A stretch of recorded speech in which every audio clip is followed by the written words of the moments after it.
Welcome again to the Health New Zealand to Whatu Ora HealthCast, our monthly health discussion podcast where we cover relevant topics relating to keeping our country healthy. I'm Sophia, and today we'll be discussing a much misunderstood topic, mental health and well-being. We all have mental health, but this fact is often forgotten because we confuse that term with mental illness or mental distress. Mental well-being is important because we all want to feel good and show up as our best selves for our families, our friends, and our communities. But it's normal to have some not so great days sometimes, or for life experiences to grind our well-being. So let's unpack the double/dual continuum model of mental health, flourishing and languishing, a more realistic way to think about mental health and distress. We'll also talk about some practical actions for how to improve your mental well-being. And to do that explaining, I'm joined by public mental health specialist Ciaran Fox. Hello and welcome to the podcast. Kia ora. Good to be here. Fabulous to have you. So I guess maybe let's just kick things off and tell us all about you and what you do. Sure. Well, as you mentioned, I'm a public health specialist with the National Public Health Service based in Ōtautahi, Christchurch, Waitaha. I have a long background in health promotion that goes back longer than I care to, remember. But it's a secret number. Contact me afterwards. Yeah. But for the last 15 or so years, I've been involved in mental health promotion, and that is around looking at population mental health and how to improve it. So at community level, at population level. So that's sort of the background I come from. So I'm really interested in what are those things that create the conditions for us to flourish as communities and not just individuals. So yeah, that's what brings me here today. Oh, well, we're very lucky to have you, and it's great to meet you. Great. So I guess we've got a series of questions that we'll go through, which hopefully will help our listeners understand a little bit more. So I'll start off with the first one. What is mental well-being? Haha, the golden question. The golden question. Yeah, because, that's, as you said in the intro, we all have mental health. And that's the bit that's, I think, gets forgotten about. So well-being is, it's an interesting idea because it's defined in lots of different ways. There are lots of, active definitions of it, and it can vary from culture to culture and country to country, and all of these ways of thinking about it are valid. But if you think about it in the most basic terms, it's feeling good and functioning well. That's kind of the simplest form of definition that we can have. And that is good because it speaks to both, the inner experience, how we're feeling, but also functioning well is how we are in the world. Our behavior, our ability to connect with others and to do our jobs and to, be good humans. It's all of these things. So they are also important to our mental health. It's not just about what's going on up here. Mm-hmm. Yeah. So that's like the most simple, lay definition that we have of it. But there are lots of ways to describe mental well-being, and in Aotearoa we also use Te Whare Tapawha as a model of understanding health and well-being, and it's a model that comes from Te Ao Māori, the Māori world, and like a lot of Indigenous conceptions of health, it's very holistic, meaning it has lots of different dimensions to it. So our mental health isn't just about what's going on in our minds, it's also connected to our physical health, it's connected to our social well-being, it's connected to our spirituality as well. And this kind of thinking is really common across the world. All Indigenous cultures have models that tend towards holistic understandings of health. And I think this is actually really useful for us to think about well-being in this way in a broader sense. Fabulous. I mean, it's quite common from what I understand that mental well-being and mental health is very easily confused with mental illness. So do you want to maybe talk us through the differences between those two? Sure, yeah. I mean, you often hear people say that, I've had mental health for years or something. What they really mean is I've had mental ill health for years. It's become synonymous or it's used as a euphemism. For some reason, I don't know why it's any better than saying mental illness, but there's a sense that we can't say those words, and that stigma has been part of, I think, a great deal of work that's gone on, particularly in New Zealand, but around the world, to try and destigmatize mental illness, so that we can have broader conversations about mental health and well-being as well. But yeah, the difference being, I mean, we're talking about mental illness is often defined as something that's diagnosable. It's clinical levels of distress. Really it's about distress for people, and we all experience mental distress across different times in our lives, but they're often normal responses to things. So grief and loss and failure and things. If you've had those experiences and you feel bad about it and it's distressing, that's a normal reaction, right? There's nothing wrong with those negative emotions as such. They're normal reactions. But when those things may become prolonged, or there may be other things at play, that means you're experiencing these things to a level that's causing harm or preventing you from living your life, that may indicate that there's some clinical levels of distress, and sometimes that's when we need a little bit of extra help, and that's fine. Lots of us do from time to time.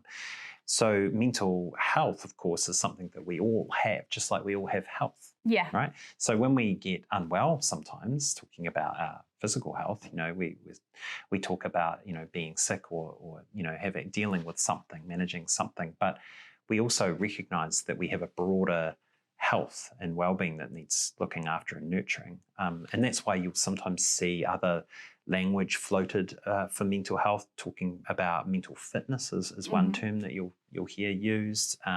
Flourishing is one that we're going to talk about as well. Positive mental health is kind of one of the more scientific terms for it as well. Well-being. And it's just a way to kind of differentiate the idea of the experience of distress or not from the experience of well-being or not. So they're two sort of related but different things. Yeah, I think that's a good way to, for sure, it definitely makes sense. I think it's good to distinguish between the two. There's, if this is sort of just any person sort of watching this podcast for the first time, they might not know the difference between the two. I certainly didn't, or have not thought about it in those terms before, and that's really common. That's what we see, and that's part of wanting to kind of expand our understanding, because it's actually really helpful to be able to then think about our well-being in its own way, and without the stigma that there is or isn't around mental illness. It's just I think it's useful for people to recognise that mental health is something that we all have, and it's not just a conversation that's to do with people who are, with a diagnosis or who are using specialist services or anything like that. So it's something that we can all look after and nurture regardless. And that goes for physical health as well as mental health. If you took the word mental out, you would see, it's just health. Yeah. So it's like, you might manage across, your life, you might manage something like asthma or something, but that doesn't mean you don't have any health. Yeah. So we often have talked about mental health in a more binary way, and the idea that if you have mental illness, you somehow don't have health. Yeah, which makes no sense now that we're saying it out loud. Not really. There is that's the assumption that people sometimes have, and I think that's why there was a fearfulness, what we call stigma, to talk about it, reluctance to come forward and to get help or to talk about it, because it somehow means it classifies you in a certain way. And it's like, no, it's one of those things that people can still flourish and still manage their distress from time to time. So, you touched on emotional intelligence. What sort of, I know we're going to talk about the five ways for well-being. Yes. We'll keep that as a surprise towards the end. But what else do you think in terms of emotional intelligence and healthy habits and things are good for people to... Well, I mean, this is why introducing this dual continuum model is part of like growing that kind of emotional intelligence, learning to understand our mental health a little bit differently, moving from that very binary, you've got health or you're ill kind of thinking, to health is the bigger experience, and our illness or experience of distress is just a subset of that. It's something we're dealing with at the moment, but we have health that needs looking after. So that's, to me, also part of good emotional intelligence, being able to frame that. So I hope that's really useful for people to have a more, what we say is more nuanced, more dimensions to their understanding of well-being. Mental well-being is not a one-dimensional beast, is it? No. It's so much more to it. And I think that would lead us nicely onto this dual continual model of mental health, which is flourishing and languishing. So do you want to tell us a bit more about this model, how Sure, how it yeah. helps? It's kind of often credited or, developed by a researcher called Corey Keyes, building on previous work from another researcher called Keith Tudor. And it added another dimension to this binary approach, that traditional medical approach, which is very concerned with illness and disease and how do we cure it, so getting people away from experience of symptoms to this kind of non-symptom world, but that's not really the end goal for health. And even the World Health Organization talks about how health isn't just the absence of illness. So it's not just about that. There's more to it than that.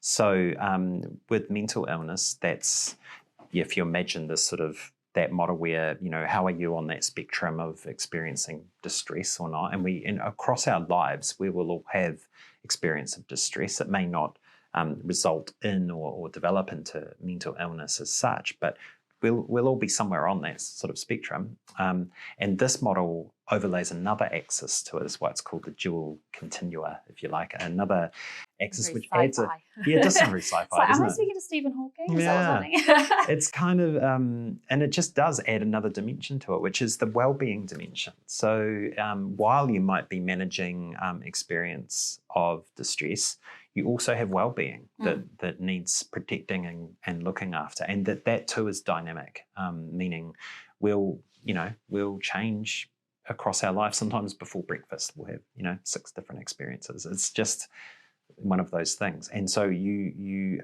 overlay these things together, and that is the full picture of your mental health. So it's whether or not you experience symptoms of distress, and also how's your well-being.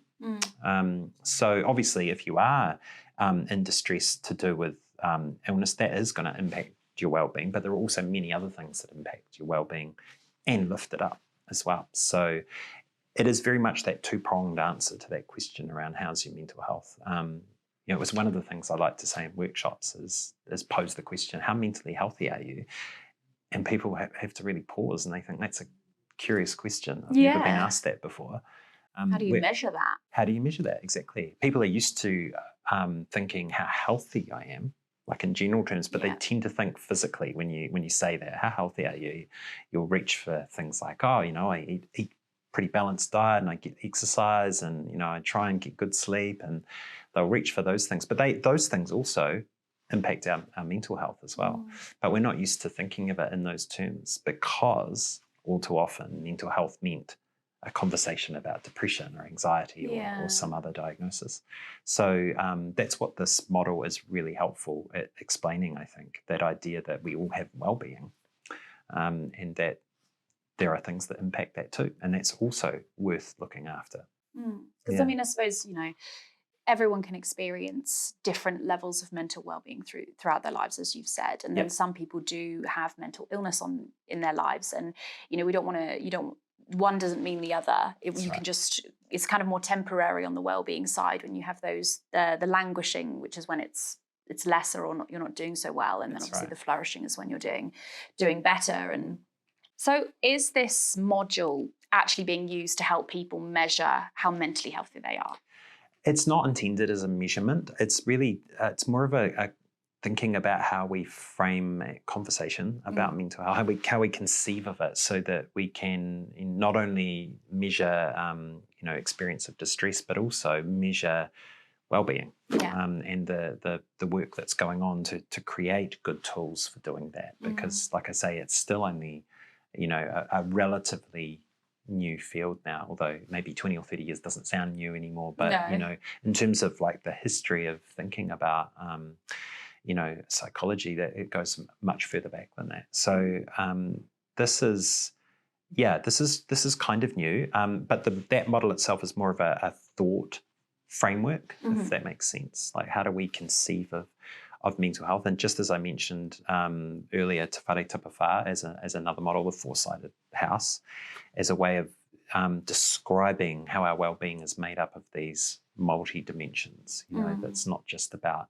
what's going on in your body or what's going on in your mind. It's also about what's out there and interacting with you as well. And it's also about your sense of spirituality or meaning and purpose in the world, that all of these things connect and are interdependent, or meaning they depend on each other. So, that's why the model of the house, I think, working in tandem with the dual continuum model is really useful. We all get that idea of a house needing 4 strong walls and a roof to be a solid shelter. Yeah. And that shelter is our health and well-being. So we need all of those 4 walls to be strong and to be balanced, and we need to look after them all as well. So it's not just enough to look after our physical health. We have to consider nurturing our other, dimensions of well-being as well.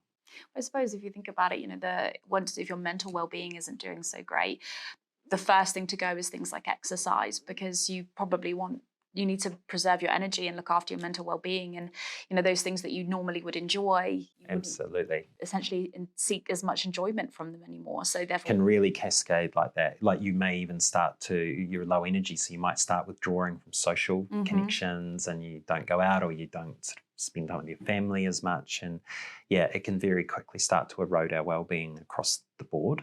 And we talk a lot about, as partly to the emotional intelligence thing too, around understanding how mood affects the choices we make. And mood, we think, well, why does that matter? Well, what kinds of decisions do you make when you're in a bad mood?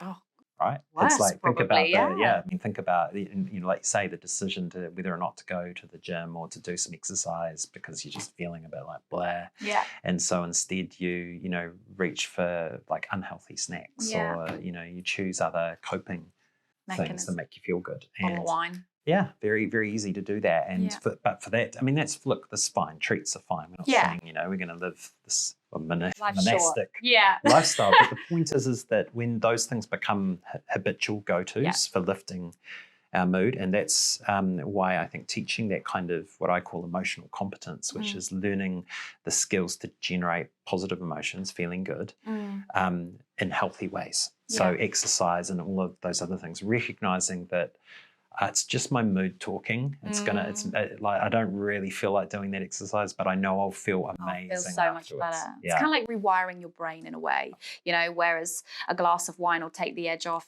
So will going to the gym, or reading a book, having a bubble bath, those sorts of things where, you kind of go for what you know and what gets you that dopamine hit or makes you feel better. But there's other things that will do the same thing that maybe you're just not exploring, perhaps. That's right. And, that's also the part that culture plays in how, shaping the decisions we make. If we've learnt that that's what you do, that if we learn from, whether it's television or movies or social media or elsewhere that what you do is you drink or you to feel good, or you eat unhealthy foods, and it's like that when that's what everyone else seems to be doing around you, then that just becomes very normal.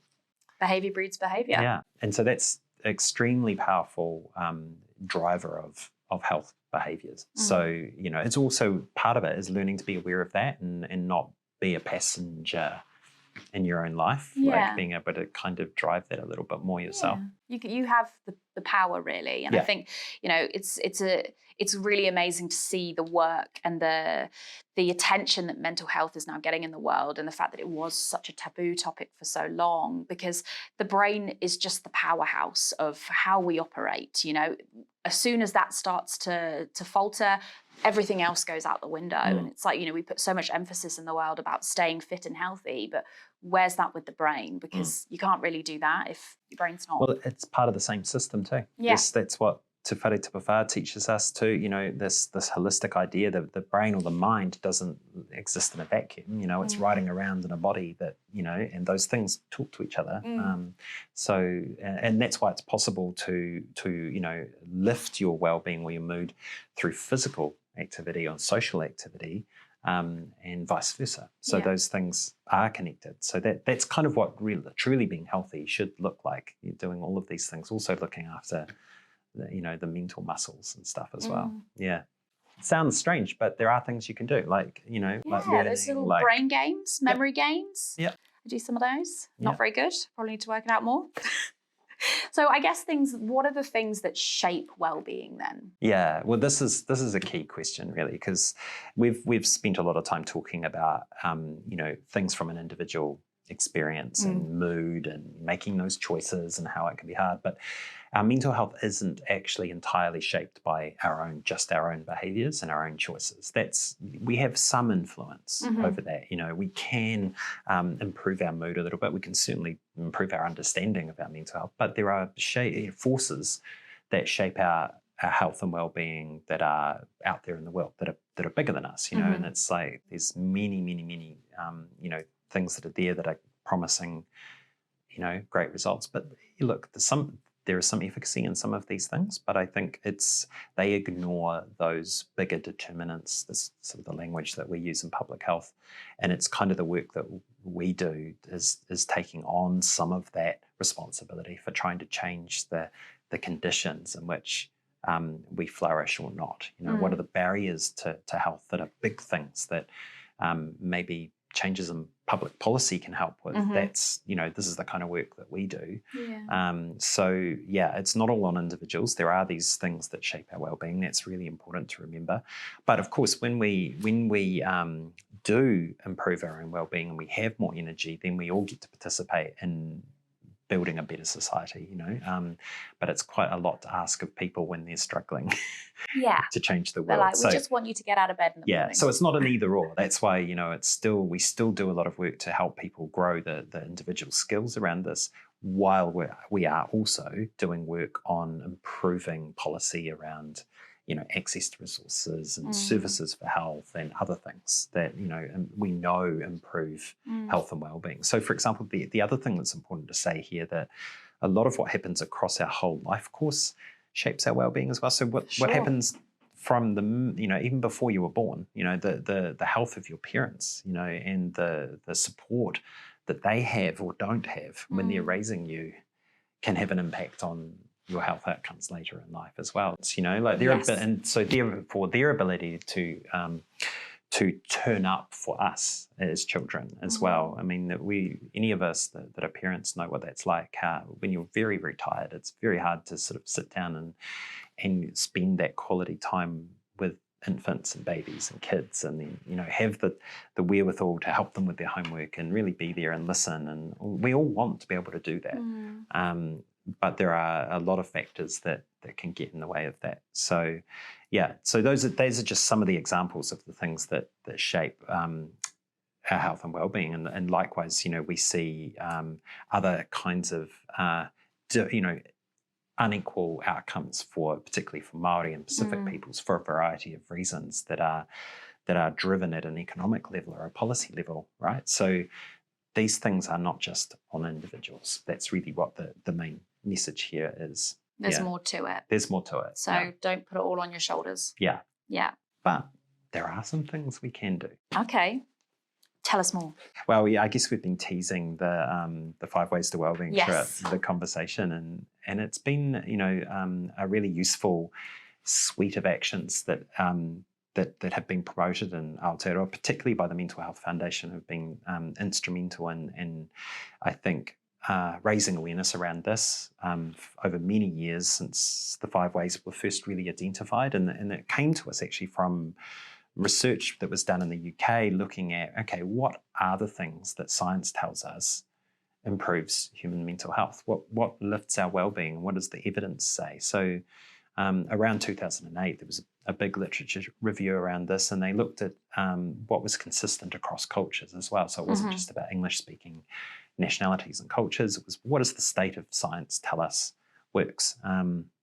So they were looking for the very best kind of level of evidence, and they also were thinking about what could be useful to help people remember these things. The ultimate purpose of their piece of work was around how to lift the future wellbeing, or as they were calling it, mental capital in the UK over the next 50 years. So they were like long-term thinking. What do we need to do this? Which is why they started looking at this evidence in the first place. And they discovered that, we do know some things that individual actions that do promote well-being. And the idea that there's 5 of them in this case, that there are more than 5 ways to well-being. Let's just be clear about that. But these 5 things are important because they give variety So, that's not just the one thing that you have to do over and over again. You can choose any of these like ways things. to learn. Yeah. And it's also a handy number to remember. Like, one of the most successful public health messages ever has been the 5+ a day, fresh fruit. 5 fruits and veggies. Yeah, everyone remembers that. So you can think about the 5 ways to wellbeing as kind of like your 5+ a day for your mental health. Oh, I love this. It's like blueberries for the brain. Yeah, look at you. Look at you go. That's exactly what's going on here. The other thing about them is anyone can do them. Yeah. And that was also really important. So while there are other things that there's very strong evidence for, not everyone has access to some of those other things. But these 5 at least, anyone can do them, no matter what your health status is, what your age is, where you live. Equitable. That's right. So you can do them to the best of your abilities that you have. And that makes them a really powerful message to share. It means no one has to miss out. And so while we've, been very clear that there are, our health and wellbeing is shaped by broader things, some of it is within our control, like in terms of just being able to manage emotions and to learn how to help ourselves feel good and make better decisions and have the kind of resilience to fight the good fight. That's where things like the 5 ways to wellbeing come from. So knowing what these things are can be really useful. And should we talk about them? I reckon. What number 1? Well, we've already hinted at lots of them along the way, and we have. In a way, no surprises that being active is one of those things. Number like one. We know it's good for our bodies. We know our bodies love to move, but our minds love it when we move. So physical activity, and again, it doesn't have to. We talk about being active rather than exercise, because yes, exercise is being active, but it sounds a bit like work, it's a spectrum. Yeah, go for a walk. Go for a run. What you can and enjoy what you do is one of the themes that is used for being active. Helping us to choose the things that we enjoy doing. As long as we get active, as long as we get our heart rate up a little bit and we move and we get some steps in, whatever it is. It could be gardening, it could be dancing while you're cooking. It can be make it fun. Otherwise, you're not going to want to do it. Yeah, it doesn't have to be. Any kind of movement will shift what's going on for us both physically and mentally. So getting more of that into your day. So building in all the kind of incidental movement. That what I mean by that is like choosing to take the stairs if you can. Or, these are such good little things you can do to change your day. Walking to the bus or instead of driving to the train station, walk to the train station. Yeah. Definitely taking the stairs is something most people should be able to fit into their. Sure. Yeah. I mean, not everyone can use stairs, but that's fine. You find other ways to kind of use your body and to help you feel good. So it's also a very immediate effect. Like you can feel pretty good if you get out and do some movement. But one of the things that we do when we're in nature is that we often tune into our senses, and that's a bit of a clue for one of the ways to wellbeing, and that's mindfulness. So like meditation. Yeah, well, that's a practice to achieve mindfulness. So it's not mindfulness in and of itself, but we talk about, in the 5 ways to wellbeing, we talk about taking notice. Okay. So it's kind of like being more present, and that's actually what mindfulness is. It's actually switching on.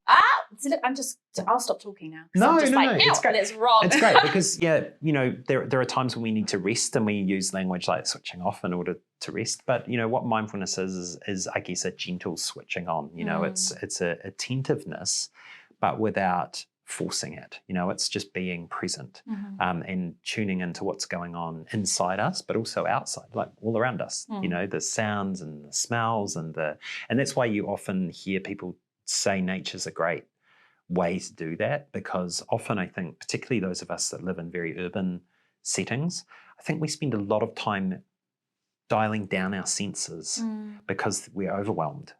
For sure. There's a lot of noise in cities. There's a lot of like smells. There's a lot of things competing for our visual attention, and we get very used to tuning all of that out. But when you get out into nature, you almost let your guard down a little bit in terms of your senses, and you start really taking it in because you can. Yeah. Nature's not advertising at you. It's not sending notifications.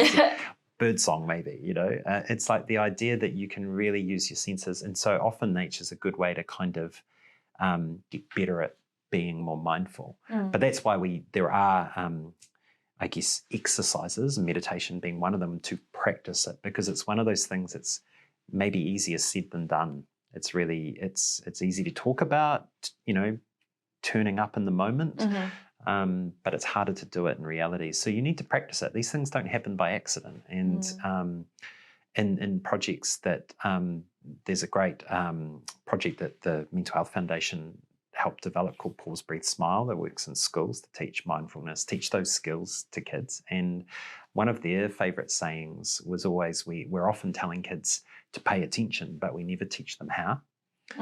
And it's a skill. You have to learn how to do it. Like, how do you know what paying attention looks like, and what does it mean to pay attention to what's going on inside us as well? Like, that's a new thing. How do I do that?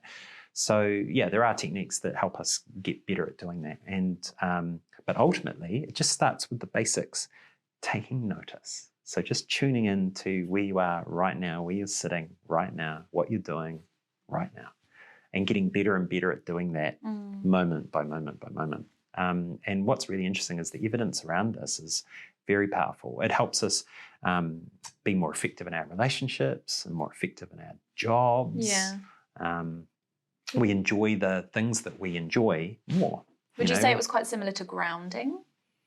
Yeah, I feel like that might be another method, if you like, of like growing mindfulness. What can you see? What can you smell? What can you feel? Like I say, just kind of thinking of it as tuning in. And one of my favourite ways to describe it is savouring the moment. So, because, I feel like that word savour, we use it to think about flavour and makes me hungry. Taste. I'm now hungry that you said that, So it's like being hungry for the moment. For life. Savour the moment, and even the dull moments, even just the everyday. And when you practice things like breathing exercises, you often feel immediately better. You realise how good it feels to breathe, something that we just all do automatically, so we don't think about it. You tune out. Well, when you breathe properly, and you sit properly, you feel quite good. Right. Yeah, 10 good breaths, and honestly, everyone will feel a little bit better.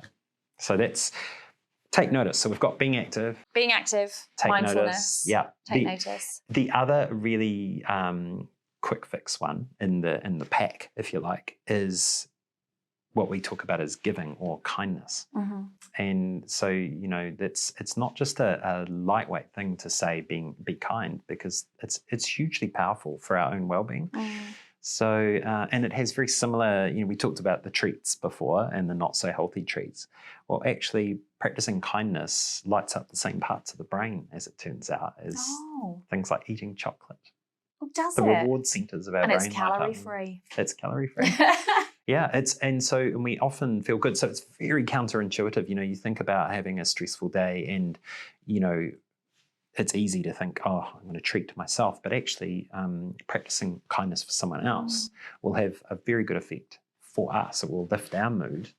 And yeah, as you say, it's guilt-free. So yeah, and just like the physical activity, the being active, if you can find little ways to practice this every day, it doesn't have to be the grand gestures. No. We make the same mistake with physical activity. We're like, I'm going to run a half marathon, or I'm going to sign up for the gym, and then we don't do that, and then we feel guilty, and then we shall never talk about that again. Yeah.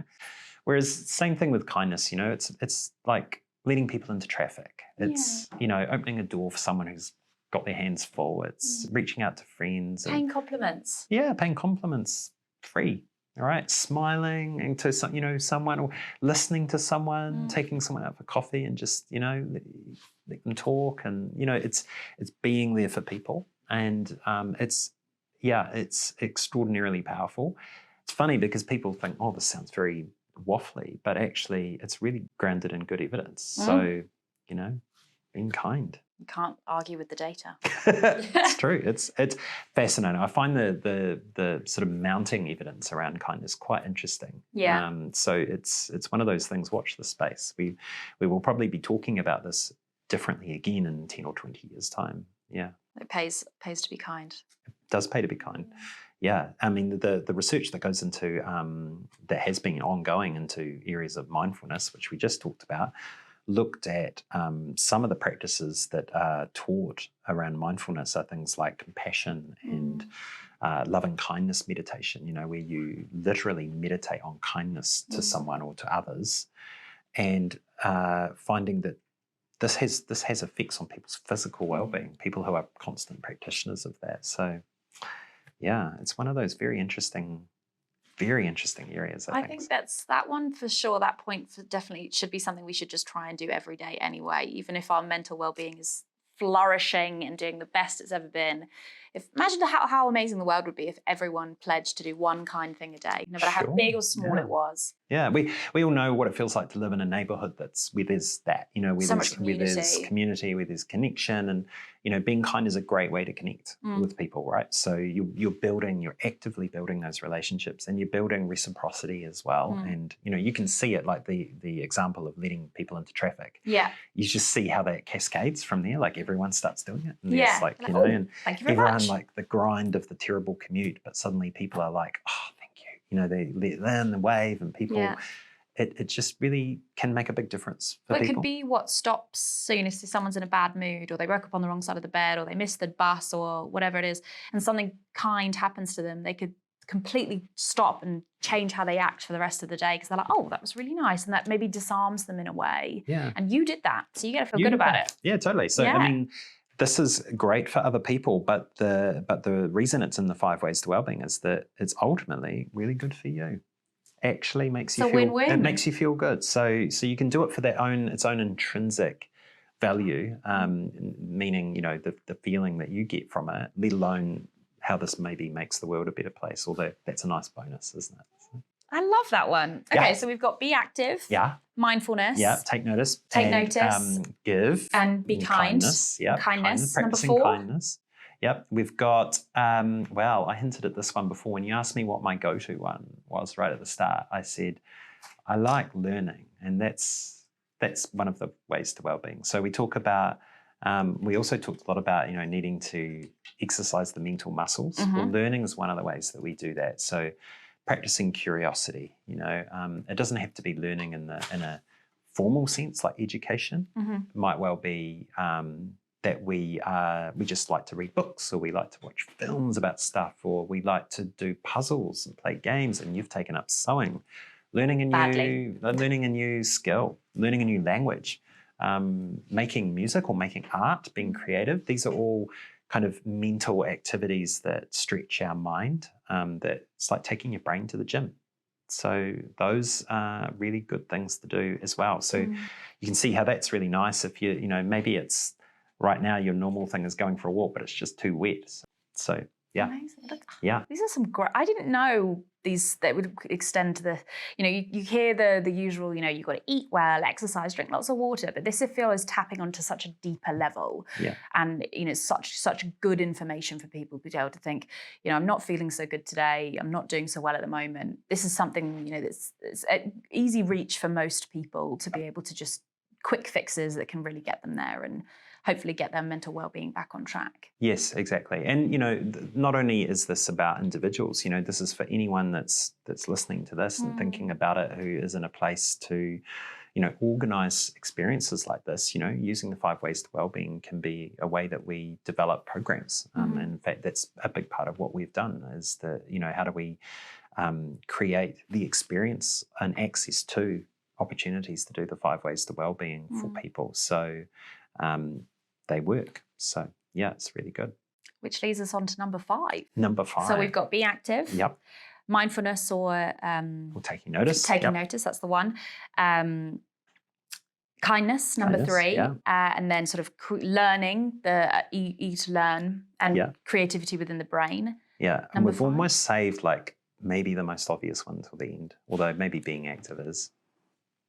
That's cliche. We all know we've got to be active. We all know, yeah. Yeah, we want the good stuff. But, what's the thing that, if you ask people what's really important to you, you get this a lot when we ask this kind of question around thinking about our health and well-being. And they will often say things like my family or friends or community. And so connecting is this last of our wonderful list of ways to well-being. And it'll look different for all of us. We get to practice this in whatever way is meaningful for us. It might be about the deep connections with our family and whānau.